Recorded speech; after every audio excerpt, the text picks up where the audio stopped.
बेरमो के चंद्रपुरा विकास उत्सव परिसर में एक अलग ही रौनक थी। मौका था चंद्रपुरा प्रखंड कृषक उत्पादक सहकारी समिति लिमिटेड की पहली वार्षिक आम सभा का। वहीं कार्यक्रम में बोकारो की डीसीओ मुख्य अतिथि रही। साथ ही कई कृषि और सहकारिता विभाग के पदाधिकारी भी मौजूद थे। इस सभा में खेती को केवल जीवन यापन का जरिया नहीं बल्कि एक व्यवसाय के रूप में बदलने की दिशा पर जोर दिया गया है। वहीं किसानों को वैज्ञानिक व आधुनिक तरीके से खेती करने के लिए प्रेरित किया गया। खासकर लेमन ग्रास की खेती को बढ़ावा देने की बात हुई है ताकि किसान एफपीओ से जुड़कर इसे सही बाजार में बेच सके। इसके अलावा कृषि उपकरणों के कस्टम हायरिंग सेंटर की स्थापना का ऐलान भी किया गया, जिससे किसानों को आधुनिक संसाधन मिल सके। वहीं बोकारो डीसीओ और एफपीओ के सीईओ अनिल महतो ने किसानों के हित में कई योजनाओं की जानकारी भी साझा की है।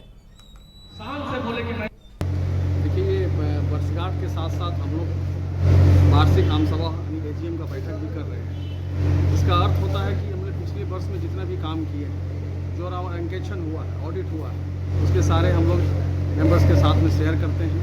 जो उसमें कमी बेसियाँ रहती है उनको हम लोग सुधार, अगले वर्ष जो द्वितीय वर्ष सुधार करने का प्रयास करते हैं। इनमें हमारे जितने भी सदस्य हैं उनको बुलाया जाता है। साथ ही डिस्ट्रिक्ट लेवल के जो मॉनिटरिंग मेंबर होते हैं, चाहे वो सहकारिता के कृषि हों, नाबार्ड के हों, कल्चर विभाग के हों, सारे लोगों को बुला के उनके सामने अंकेक्षण का रिपोर्ट को रखा जाता है। उनमें जो सलाह होती है अगले साल के लिए उसको व्यवस्थित रूप से सजाया जाता है। जनता को क्या लाभ मिल रही है? जनता का लाभ ये है कि अब ये जो एफपीओ है पूरी रूप से व्यावसायिक काम करेगी। व्यावसायिक मतलब जहाँ व्यवसाय है वहाँ लाभ भी है। हम खेती करेंगे लेकिन व्यवसाय के लिए करेंगे। अभी हम लोगों ने जो बायोकोल, बायोमास और लेमन ग्रास ऑयल के लिए जो हम लोग किसानों को प्रोत्साहित कर रहे हैं, ये रिजल्ट है पिछले एक साल जो हम लोगों ने काम किया। जो सरकार की जो हम लोगों के प्रति जो उनका विश्वास था उनको सक्सेसफुल करता है ये एफपीओ का फॉर्मेशन और आज का ये जो आम सभा है। पिछले साल 2024 में हम लोगों ने ये प्रयास किया कि जिले से विभिन्न प्रखंडों में एफपीओ का गठन किया जाए। आप लोगों को मैं जानकारी देना चाहूँगी कि एफपीओ क्या है। एफपीओ है कि किसान कैसे संगठित होकर एक मंच पे कैसे काम करें जिससे उनका पर्सनल मतलब व्यक्तिगत उनको फायदा पहुँचे, उनका आय बढ़े, उनका जो जीवन स्तर है वो सुधरे। साथ के साथ वो एक संस्था के रूप में संस्था का भी विकास हो, यही है। तो एफपीओ का गठन दो तरीके से होता है। पहला है आपका कंपनीज एक्ट। कंपनीज एक्ट में कौन बनाते हैं?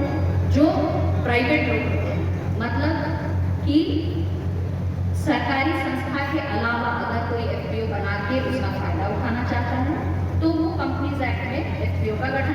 झारखंड में पहली बार मजा लीजिए क्रेजी रिवर का।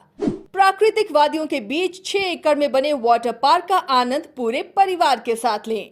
इक्वाटिका Funplex water park, a complete family park, excitement का भरपूर dose, huge cyclone slide, WMPS big family pool with 13 slides, big wave pools with high waves, kids के लिए अलग से play area, octopus rain dance, pendulum slides, top class restaurant, साथ ही senior citizen के लिए स्पेशल अरेंजमेंट। पूरी family के साथ बिताएं दिन भर मस्ती के पल। इक्वाटिका Funplex water park near Remta dam, चुकरू मोड़, रांची। गोल जहां 27 वर्षों के सफर में 17,000 से भी अधिक छात्रों ने डॉक्टर एवं इंजीनियर बनकर भरे सफलता की ऊंची उड़ान, जहां साधारण छात्र भी असाधारण सफलता प्राप्त कर बना रहे इतिहास। दूरदर्शी शिक्षाविद श्री विपिन सिंह के मार्गदर्शन में मेडिकल एवं इंजीनियरिंग के लाखों छात्रों के लिए आशा की किरण के रूप में गोल्ड रिजल्ट फैक्ट्री। अगर आप देश के किसी भी कोने में रहते हैं, अगर आप पटना आना चाहते हैं और घर जैसे रहने और खाने का आनंद लेना चाहते हैं तो एक बार जरूर आए होटल डायमंटन। संपर्क करें 9572759746, 9031859981, 0612400153।